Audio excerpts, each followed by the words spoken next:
Welcome back, folks, to another Yu Yu Hakusho related review. Now, about a month ago, I've talked about the second film, Poltergeist Report, and at the end I did say I was going to talk about the video games. Well, that's what I'm going to be doing right now.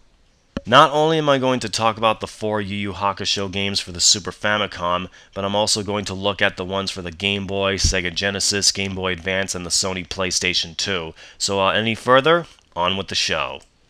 First, let's take a look at Yu Yu Hakusho for the Game Boy. You can choose from 2 story modes, one being the Rando storyline, and the other the 4 Holy Beasts storyline. Then you get this map screen that kinda looks like the map from Super Mario World, and enter a battle. But before that, you have to choose a character. So, I'm gonna go with Kuwabara, and his first opponent is Musashi. I'm sure fans know about the episode where Kuwabara faces the samurai with a patch eye and gets his ass beaten. Also, he brings out the Spirit Sword. Now, this is just a one-round fight, and it will take you a bit long. After that, you move on to the next fight. There's also mini-games such as guessing what's behind a door, rock, paper, scissors, etc. After you defeat your opponents, you face Rando. Once you defeat him, it's over. Yeah, you heard what I said. But let's move on to the 4 Holy Beasts storyline. Only this time you get to play as either Kurama or Hiei. After you defeat the first 3 Holy Beasts, you face off against the leader Suzaku. If you beat the game on hard while fighting Suzaku, you fight him again in the second round. There's also a versus mode, except you can choose one of the 4 characters. It would have been cool to play as these guys in this mode. The game also has sequels, and no, I've never played them before, but from what I heard, they're a lot better and an improvement. Moving on to the Super Famicom, here's Yu Yu Hakusho. The gameplay is pretty weird. When I first played this back in 2003 on emulator, I had no idea how to play this game. I had to go on GameFAQ to figure it out. You have to hold down on one of the directional pads. If you hold right and press Y, you can punch. If you hold down and press either Y, B, A, or X, you can perform spirit attacks. When you see them do that, it makes you feel like you're watching an anime.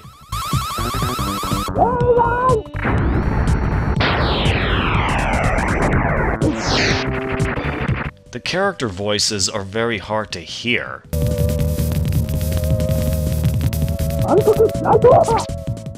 I mean, at least Yusuke's voice sounds pretty good right when you start the game.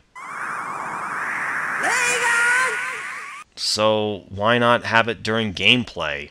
You also have a password. When you select Versus Mode, hit BABY, BABY, which will allow you to unlock all the characters. Speaking of which, it would have been cool to include Rando, Genbu, Byako, Seiryu, and one of the Demon Triads, or scratch that, one of the fighters from the Genkai Tournament arc, as well as the background stages such as the rooftop of Sarayashiki Junior High, Genkai's Temple, and Mei's Castle.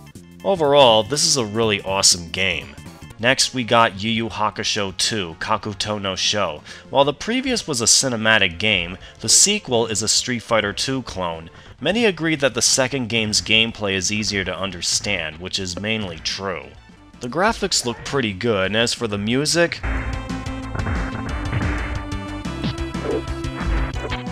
frickin' awesome. There's also hidden characters, only they're transformations of Genkai and younger Toguro. It would have been nice to have these dudes as hidden characters, while the transformed one should be highlighting. For example, if you hold the L button highlight Kurama, you play as Yoko Kurama. I forgot to mention this game was developed by Tosei, you know, the company known for the Dragon Ball Z RPG and fighting games. All in all, it's a good game. In 1994, there was a Yu Yu Hakusho video game for the Mega Drive called Makyu Toitsusen. Title sounds pretty funny if you ask me. This one was developed by... That's right, Treasure, known for Dynamite Headdy, and it is one of the best Yu Yu Hakusho fighting games ever made. There's also Yu Yu Hakusho Gaiden, but it was an RPG. Yu Yu Hakusho Tokubetsuhin. All I can say is the gameplay, the graphics, may look awfully familiar. Though they did include new characters and storylines, so that's pretty much it. Plus you can choose an area to fight. And that makes me wonder, why couldn't they do that in the first game? Moving on to Yu Yu Hakusho Final, the very last for, once again, the Super Famicom, and what do you know, it plays like the second game, Kakuto no Sho. Yeah, they did include newer characters, and it's also the first YYH game to include a movie villain, which I've mentioned in my Poltergeist Report review. Still, Tokubetsuhin and Final are very fun to play. Now, we move on to the current Yu Yu Hakusho video games released in the US. We'll start with the one for the Game Boy Advance. This one is based off the Spirit Detective saga. I got this for Christmas in December of 2003 when I was 19 years old. This game has been getting a lot of negatives, but you know what? I don't care. I absolutely enjoyed this game. Yu Yu Hakusho Tournament Tactics. What does this remind you of, folks? Yeah. For the Sony PlayStation 2, we got Yu Yu Hakusho Dark Tournament, one of the first 3D fighting games. This one is kind of a mix, so it's not that bad, but it's an okay game. Yu Yu Hakusho Forever, released only in Japan, developed by Dimps. I repeat, folks, Dimps, known for the Dragon Ball Z Budokai series as well as Xenoverse that's coming soon, and it was published by Banpresto. All I can say is this one's definitely much better than the Dark Tournament. It's a shame Toya, Rinku, and Suzuka— oh, my mistake, the beautiful Suzuka— were not included in this game, as well as Sniper, Doctor, and Itsuki. In September 2006, there was a Yu Yu Hakusho game for the Nintendo DS. I did not know there was one for the DS, and like Forever, it was also released in Japan.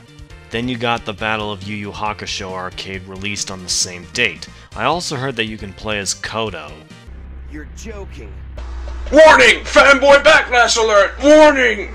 A year later, it was ported on the PS2 titled The Battle of Yu Yu Hakusho 120%.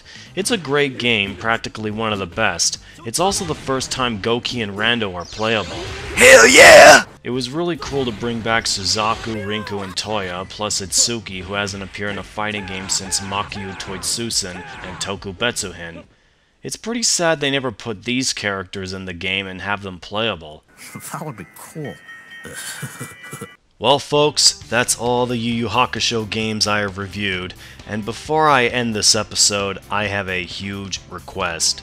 We need Bandai Namco to make another Yu Yu Hakusho video game! I mean, come on, I am begging for another Yu Yu Hakusho game. I've had enough Dragon Ball Z games to shake a stick at. Yes, I know they're making a new one, and no, I've never played any of the Naruto, Bleach, and One Piece games, and I don't want to see more of those, so please, make another Yu Yu Hakusho game. It is possible to make another one. Okay, fanboyism over. I will be honest that I've made a Fanwish project back in May of 2013, coming up with ideas what the game should include and should not include.